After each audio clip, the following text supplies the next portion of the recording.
Hello, everyone. My name is Dr. Dennis Emano. I'm a mental health counselor and faculty at College of DuPage, and I'll be reading from the book How to Be an Anti-Racist by Ibram Kendi.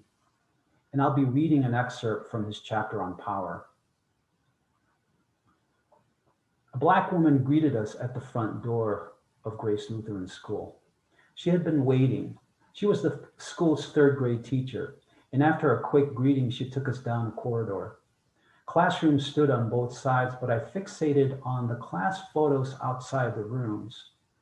All those adult white faces and young Black faces looking back at us.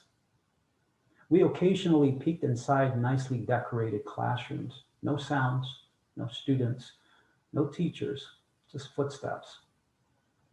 She took us to her third grade classroom, a long throw from the entrance. We could see the materials laid out for a science project, the details of which she explained to us. Couldn't care less about raising chicks.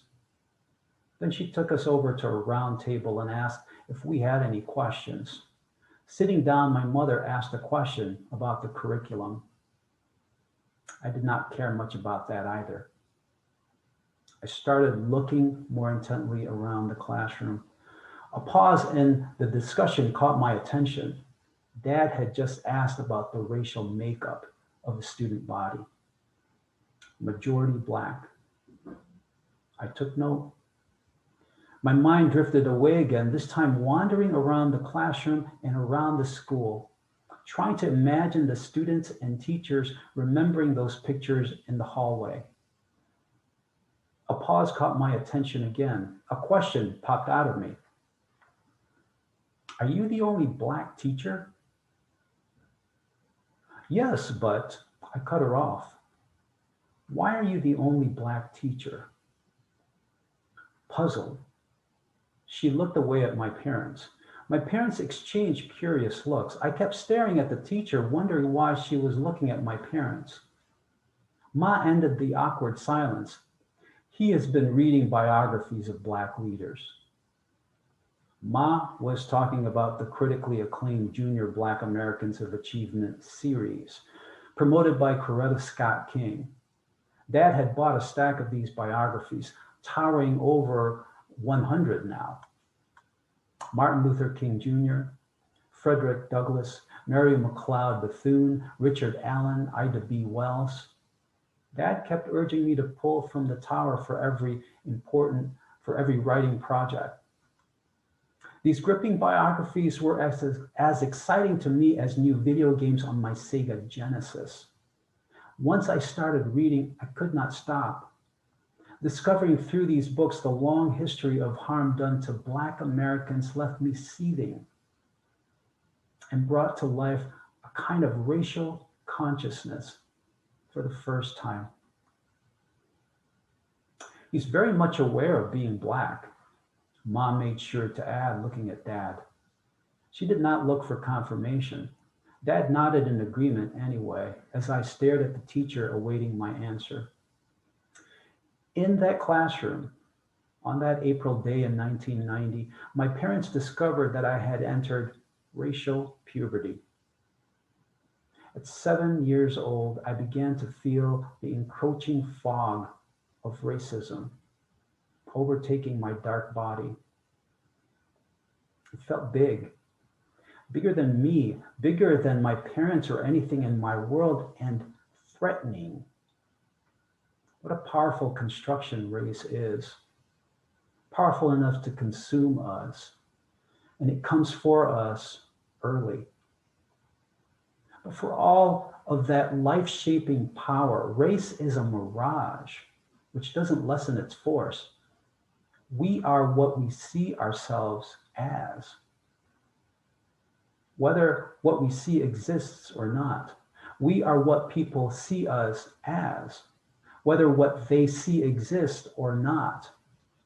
What people see in themselves and others has meaning and manifests itself in ideas and actions and policies, even if what they are seeing is an illusion. Race is a mirage, but one that we do well to see, while never forgetting it is a mirage. never forgetting that its true power light, never forgetting that it's the powerful light of racist power that makes the mirage. So I do not pity my 7-year-old self for identifying racially as Black. I still identify as Black, not because I believe Blackness or race is a meaningful scientific category, but because our societies, our policies, our ideas, our histories, and our cultures have rendered race and made it matter. I am among those who have been degraded by racist ideas, suffered under racist policies, and who have nevertheless endured and built movements and cultures to resist, or at least persist, through this madness.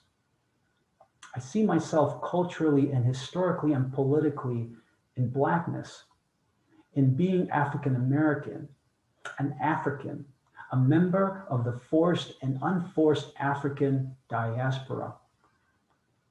I see myself historically and politically as a person of color, as a member of the global South, as a close ally of Latinx, East Asian, Middle Eastern, and Native peoples, and all the world's degraded peoples, from the Roma and Jews of Europe to the Aboriginals of Australia to the white people battered for their religion, class, gender, transgender identity, ethnicity, sexuality, body size, age, and disability. The gift of seeing myself as Black instead of being colorblind is that it allows me to clearly see myself historically and politically as being an anti-racist, as a member of the interracial body striving to accept and equate and empower racial difference of all kinds. Some white people do not identify as white for the same reason they identify as not racist, to avoid reckoning with the ways that whiteness, even as a construction and mirage, has informed their notions of America and identity and offered them privilege. The primary one being the privilege of being inherently normal, standard, and legal. It is a racial crime to be yourself if you are not white in America. It is a racial crime to look like yourself or empower yourself if you are not white. I guess I became a criminal at 7 years old. It is one of the ironies of anti-racism that we must identify racially in order to identify the racial privileges and dangers of being in our bodies.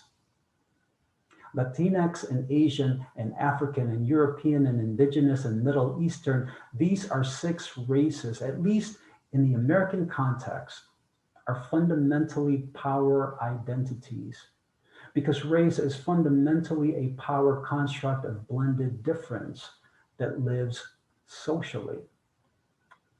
Race creates new forms of power, the power to categorize and judge, elevate and downgrade, include and exclude.